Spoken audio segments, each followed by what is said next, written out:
Para começar a implementar roteamento dinâmico para renderizar rotas diferentes para diferentes tipos de arquivo, vamos ao explorador de arquivos, ir até a pasta do app e criar uma nova rota dinâmica dentro da pasta raiz. Vou chamar de novo e vamos abrir o segmento dinâmico, que você pode fazer com um colchete quadrado de abertura e fechamento, e vamos chamar de tipo.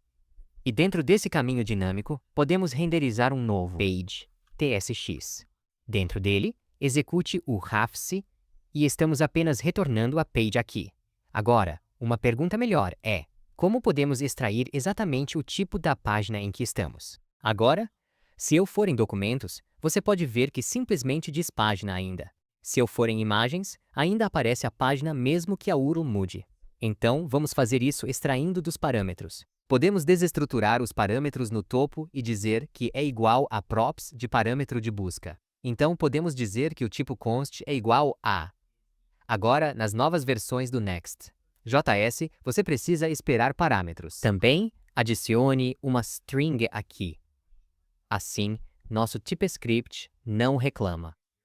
E como estamos usando await, temos que transformar essa função em uma função assíncrona. Isso vai ficar mais ou menos assim.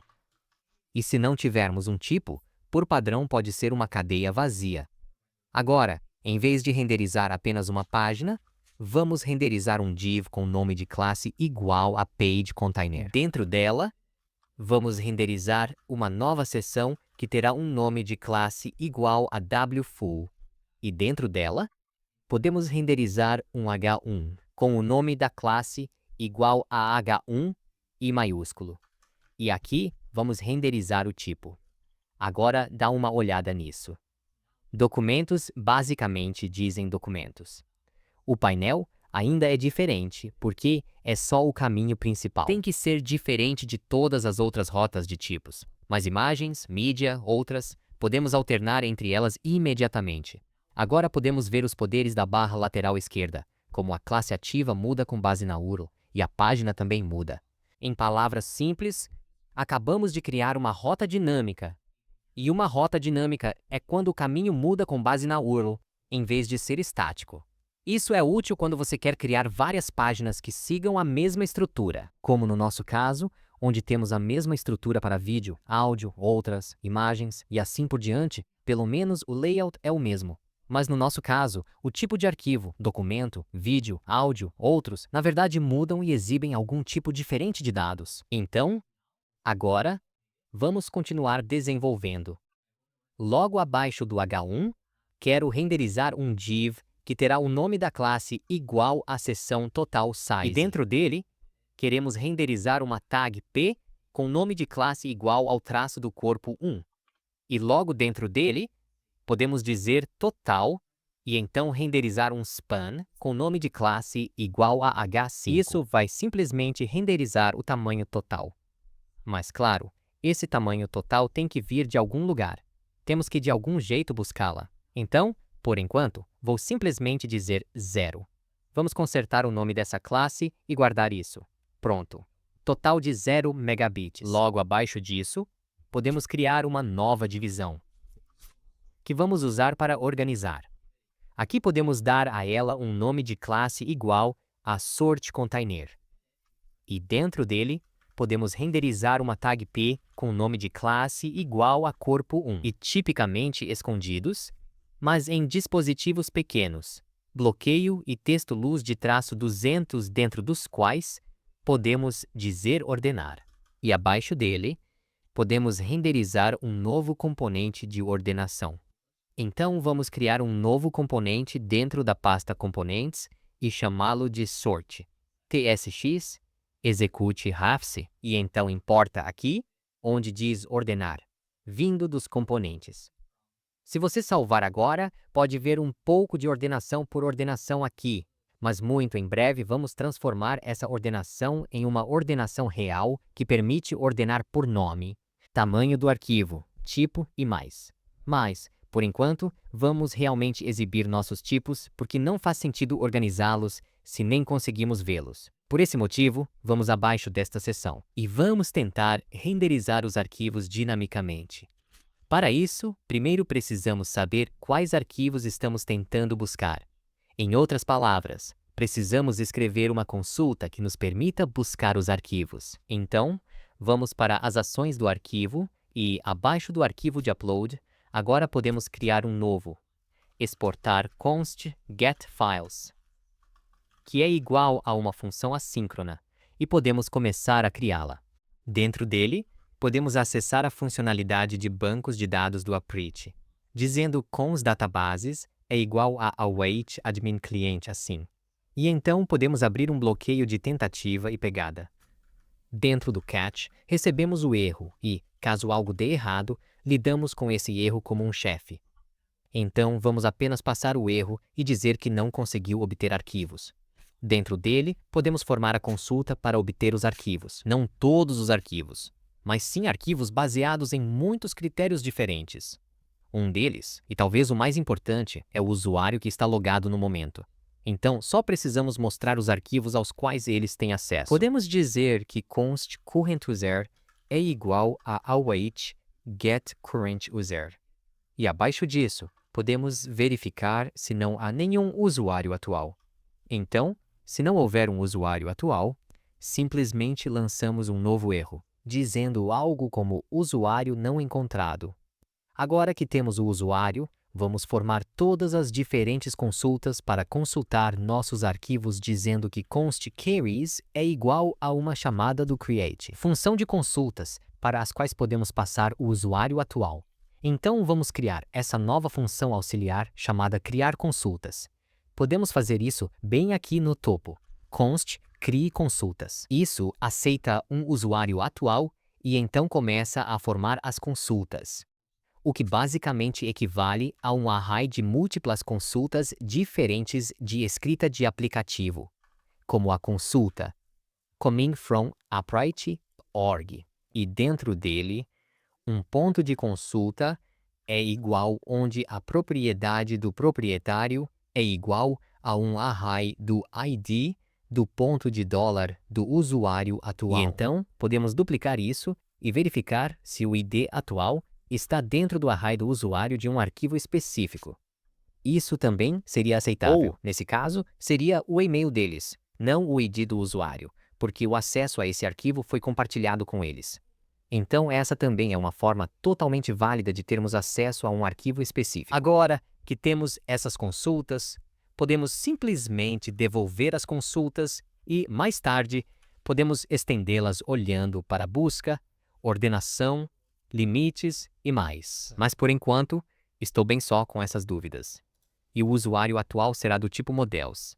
Documente. Este modelo, claro, vem da Aprite. Então você pode importar do Node Aprite. E agora temos acesso a essas consultas bem aqui, então vamos realmente fazer uma ligação para o banco de dados. Podemos fazer isso dizendo que const files é igual a await databases list documents. Primeiro, precisamos informar de qual banco de dados queremos listar os documentos, e esse será o aprite.config databaseid. Depois, temos que contar de qual coleção. Nesse caso, será da coleção de arquivos. E, por fim, passamos todas as consultas que queremos usar para consultar os arquivos. E aqui preciso dizer que lista de documentos. Pronto. Vamos fechá-lo corretamente e vamos simplesmente retornar a parsestring.gif dos arquivos que reunimos. Agora vamos voltar para a página e tentar fazer uma chamada para a ação do servidor. Dizer que const files é igual a await getFiles, que vem das ações do libfile. E para ele, podemos passar nosso usuário atual. Então, vamos colocá-lo em um objeto se estivermos desestruturando. Chame assim. Por enquanto, não precisa de nenhum parâmetro. E então, tente usá-lo aqui abaixo, dizendo que se fileslength for maior que 0, então renderize uma seção. Caso contrário, renderize uma tag p dizendo que nenhum arquivo foi enviado. Esse vai ter o nome da classe com lista de traços vazio.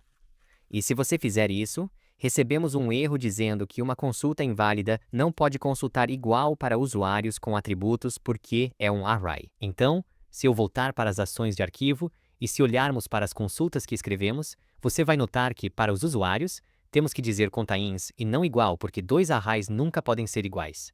Então, se mudarmos para contain, agora você não pode ver arquivos enviados para documentos. O mesmo vale para mídia e outros. Mas e as imagens? Também diz que não há arquivos enviados. Isso não é bom porque sabemos que já enviamos algumas imagens antes. Vamos rapidamente verificar nossa consulta onde estamos buscando os arquivos. E vamos registrar diferentes partes que vão para os documentos da lista, como console, log o usuário atual. E vamos também console, log as dúvidas que temos. E, por fim, vamos console, log os próprios arquivos dizendo console, log arquivos. Agora, se salvarmos, recarregarmos a página e abrirmos o terminal, vamos ver o que temos aqui. Recebemos o usuário atual e o ID da conta dele, assim como o ID do cifrão.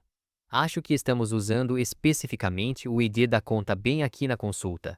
Sim, correntuzer cifrão Senaid. Aqui está. E correntuzer email. Vamos ver se temos isso. Sim, nós também temos isso. Agora, vamos ver se temos acesso às consultas. Sim, as dúvidas ficam boas para mim. Método é ou com valores iguais ao ID do proprietário ou se contiver nosso endereço de e-mail. E finalmente, recebemos dois arquivos que são contados como documentos. Ah, sim. Isso é verdade. Os arquivos estão, na verdade, dentro do array de documentos. Então, se eu voltar, isso não vai ser o tamanho dos arquivos. Vai ser o arquivo. Então, vamos realmente renderizar um nome de classe nessa seção igual à lista de arquivos. E dentro dele, vamos mapear Files, Documents, Map, onde obtemos cada arquivo individual de um tipo Models, Document. E para cada documento, podemos retornar um H1 com nome de classe igual a H1. E vamos simplesmente renderizar o ponto do arquivo. Acho que tem um título, se não me engano. Vamos ver se é esse o caso. Ah, recebemos um aviso de que precisamos de um suporte principal. Isso mesmo. Então, cada H1 precisa ter uma chave igual ao ID do cifrão do arquivo com ponto de $. Pronto. E pode não ser o título. Vamos ver o que temos no nosso arquivo. Vamos tentar renderizar o ID dela por enquanto. O cifrão ID. Pelo menos sabemos que isso tem que estar lá. E dê uma olhada nisso. Para imagens, temos uma e parece ser duas. E para todos esses tipos, temos dois agora porque estamos fazendo o mesmo busca para todos eles. Então, não importa em qual página estamos, pelo menos não agora, mas depois, com base na URL da página, podemos mudar isso. Então, vamos tentar renderizar o fio name. E você pode ver que temos duas capturas de tela diferentes.